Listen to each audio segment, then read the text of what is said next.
Hi, welcome back. In this biology lab, we will be investigating fermentation, specifically alcohol fermentation. Fermentation is a process where organisms partially break down carbohydrates, such as glucose, to extract small amounts of ATP. Now, the kind of fermentation that animals, such as us, do, and some other prokaryotes as well, is lactic acid fermentation. In lactic acid fermentation, glucose is broken down into two 3-carbon molecules called pyruvic acid, or just pyruvate. Those pyruvic acid molecules are then further altered by NADH, an electron carrier, which is created in the breaking of glucose, called glycolysis. But those NADH molecules convert pyruvic acid into lactic acid. But in alcohol fermentation, same beginning steps. Glucose is broken down during glycolysis into two pyruvic acid molecules. Those pyruvic acid molecules are then broken down into two acetaldehyde molecules, which are then further broken down into these two molecules, carbon dioxide and ethanol, or ethyl alcohol. So in this lab, we'll be using yeast and different carbohydrates to see what the effects of alcohol fermentation are. And we will be using balloons to capture the CO2 gas to see which flask produces the most CO2 and which flasks produce the least amount of CO2. So let's talk about what we have here. In these different flasks are several different carbohydrate and non-carbohydrate solutions. These first two flasks contain regular brown sugar, 10 grams in one, 20 grams in the other. So will more carbohydrate equal more gas production? The next two flasks contain regular table sugar, glucose, 10 grams and 20 grams. These two flasks contain an artificial sweetener, and this one is saccharin, and again, 10 and 20 grams. These two purple flasks contain a different artificial sweetener. This one is called aspartame, and then it's purple because it's grape flavored. And again, 10 and 20 grams. Now, the reason I'm using artificial sweetener is because I want to see if the yeast can break them down. They are technically 0 calorie. They're not really food, although the aspartame says it has 5 calories and says there's 1 gram of carbohydrate, but the sweetness comes from the artificial sweeteners. In this case, it's aspartame. In this case, it is saccharin. So we'll see what happens with those. This one does not contain a carbohydrate. Instead, it contains 10 grams of salt. This flask contains 200 milliliters of apple juice, which has the equivalent of just over 20 grams of natural sugars. So it's very similar to this, and this flask over here. This one is going to have syrup in it. I haven't added the syrup yet. All I've done so far is dissolve the yeast in water. So syrup is highly concentrated in sugars. This will have approximately 130 grams of sugars inside of it, way more than the others, but I don't know if the yeast are going to be able to break down those sugars or not. They may not be available to it. And this is our control. The control has just water in it, so we need to make sure that there isn't something about the experimental setup that is producing gas that's monkeying with our results. Other controls that we have, all of these liquids are at 50 degrees Celsius, or they were when I poured them a few minutes ago. I have my syrup on the stove still, but I just checked the temperature and it's 50 degrees. I will add that to here. The yeast is inside the balloons. I have not added the yeast in there yet. So the next step will be to add my syrup, put the balloon on real quick, and then we'll dump all of the yeast into all these flasks at pretty much the same time. And we will check out a time lapse, let this thing run for, 30 minutes to an hour, and we will check out our experimental results. So enjoy the time lapse.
Okay, so I'm going to call the experiment over at this point.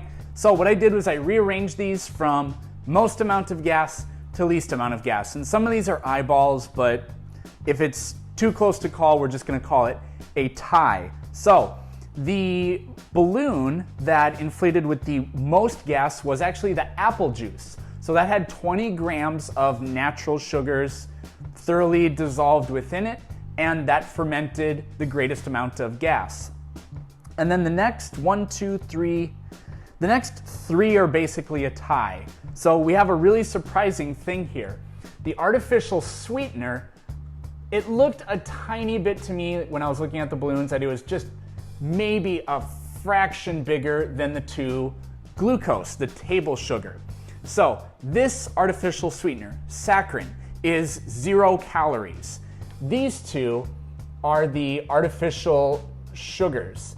Number 6 has 20 grams and number 5 here has 10 grams of sugar in it. Now here's why that result is surprising. This is 0 calorie. What does that mean? Well, it means that our body cannot extract any energy out of it. When we digest or when we ingest saccharin, we do not digest it. We taste the sweetness, but it's 0 calorie. That's the whole point of having sugar substitutes, is that they are no calorie.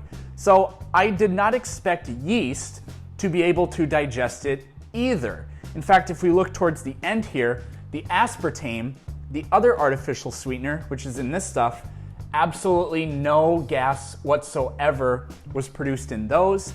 The yeast cannot metabolize the aspartame molecule. Next, they did definitely produce less gas than these other balloons, but my two brown sugar balloons I cannot tell the difference between them, so those go to whatever place we're at now. And syrup did end up producing a little bit of gas. In fact, syrup kind of jumped out to an early lead along with apple juice, but then nothing ever happened. I'm not sure, maybe it just never got mixed as thoroughly as it could. In the time lapse, you maybe saw me go through here and monkey with these. We talked about the aspartame. No calorie, it's not a carbohydrate, like these aren't. These aren't carbohydrates either, but apparently they were able to be broken down. 9 is the salt. So again, salt has no nutritional value whatsoever beyond just the sodium, the electrolyte that you get out of it. And those matched our control, so I didn't expect there to be any air inside this control balloon, and there's not, just like in the salt and just like in the aspartame artificial sweeteners over here. So that is going to conclude this lab. Actually, before we do that, let's talk about one thing here.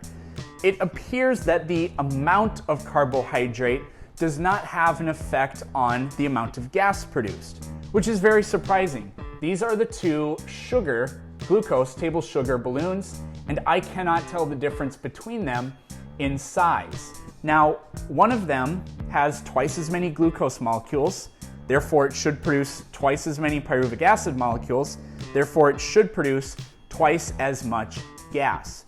So again, thank you for watching.